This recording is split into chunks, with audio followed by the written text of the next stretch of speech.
Every time Britain decolonized, there was always an insistence of a legal transfer of power. And then you had the flags going up at midnight, and the national anthem and this constitution and so on. A legal transfer of power. It happened in Trinidad as well. But in 1948, when Britain left the Holy Land, she left like a thief in the dark. For the first time, for the only time in British history, there was no legal transfer of power from Britain to the successor state. In 1948, Britain acted as a midwife for the baby to be born. The European Jewish state of Israel. And so my answer is that that island of Tamim ud-Dari is Britain.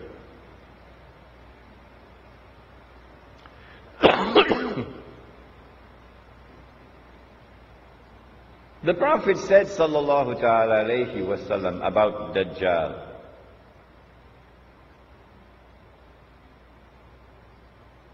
that he would ride on a donkey, and the donkey would travel as fast as the clouds, and the donkey would have his ears stretched out wide.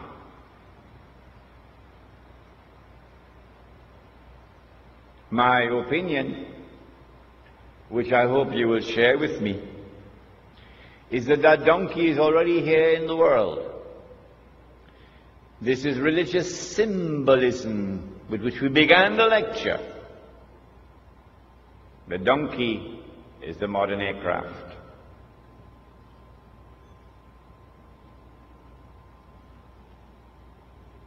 And since the Antichrist brings with him the modern aircraft, the Antichrist commands the skies.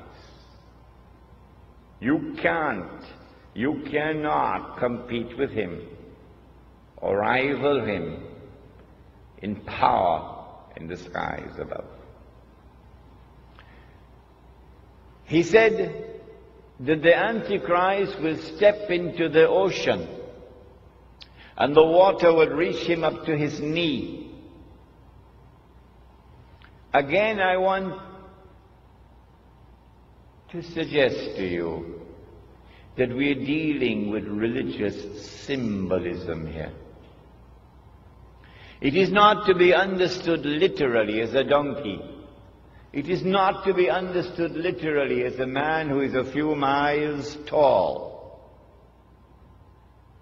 Rather, it is the technology which allows you to go down to the bottom of the ocean and pick up pieces of an aircraft which crashed and reassemble the aircraft 95%. That technology is in the world today. The Antichrist would be jumping about between the heavens and the earth. Jumping about, said the Prophet, alayhi salatu wasalam. Again, I want to suggest to you that this is not to be interpreted literally, that we are dealing with religious symbolism. It refers to our modern exploration of the heavens above.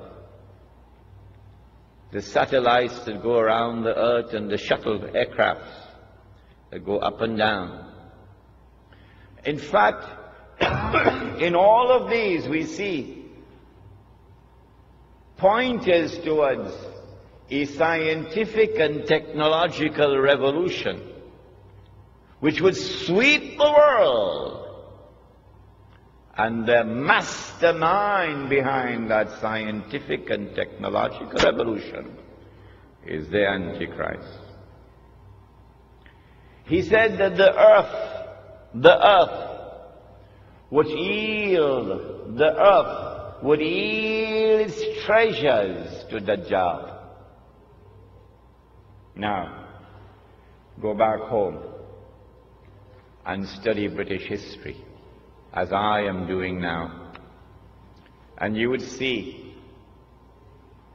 that the scientific and technological revolution was led by the island of Britain at every significant step of the way.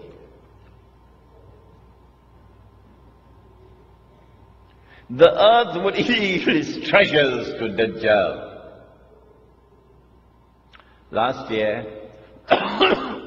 my wife and I visited the city of Kimberley in South Africa. Kimberley is famous for its diamonds, the Kimberley diamonds. Somewhere around the middle of the 19th century, a little African child was playing and discovered a stone that was sparkling. The child took the stone back to his father. The father took the stone to the European Commissioner. The European Commissioner sent the stone to Johannesburg. And when they examined the stone, they found that it was one of the biggest diamonds that had ever been discovered. And that was the trigger that now led to the exploration for diamond and gold in southern Africa. But it was British technology at work to discover the diamond veins down deep down in the earth. Without that British technology, you could not have done it. And then they began to dig these huge man-made holes. And in Kimberley, we saw the biggest one of all. My wife and I stood at the edge of this big hole. Big hole. You could put a couple of aircraft down inside there. And way down at the bottom of the hole, way down deep inside the earth, they went and they mined the diamonds. Out of that Kimberley diamond mine, they extracted, you know, a wheelbarrow? Well, there were 5 wheelbarrows at the side of the mine there, and they were filled with plastic nuggets. And this was meant to show us how many diamonds were mined at Kimberley before the mine was closed down in 1914. All of that effort of digging this big hole in order to get 5 wheelbarrows filled of diamonds.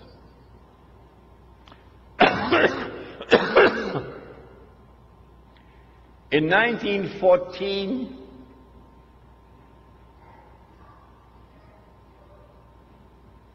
the stage was set. The Zionist movement had taken control of the diamond mines of South Africa and used a man named Cecil John Rhodes as a front man. The Rothschild Bank of Europe, a Jewish bank, financed him. And they were able to harvest all those diamonds and use the sale of those diamonds to build up a war chest. So by 1914, they could close it down. I want you to recognize that Britain was the leader of the world in the technology which led to all of this. The Prophet said, sallallahu ta'ala alayhi wa sallam, the Dajjal, the age of Dajjal or the Antichrist would also be the age of riba. Riba, one form of riba,